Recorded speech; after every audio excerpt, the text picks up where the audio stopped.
मिलिंद व्यास. मला गेले 2 आठवडे बॅक पेनचा खूप त्रास होत होता 25 जानेवारीपासून. आणि त्यानंतर मला सजेस्ट केलं गेलं की निर्मल पाटील सरांना दाखवण्यात यावे. मी त्यांना दाखवल्यानंतर त्यांनी मला स्टेरॉइडचे इंजेक्शन घेण्यासाठी सजेस्ट केलं. त्यासाठी मी हॉस्पिटलला ॲडमिट झालो आणि आज सकाळी त्यांनी मला इंजेक्शन दिलं आहे.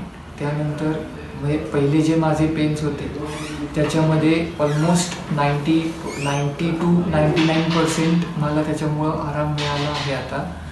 आणि आता मी व्यवस्थित आहे. म्हणजे आता पेन्स माझे कमी झालेले आहेत. व्यवस्थित चालू शकतो. थँक्यू.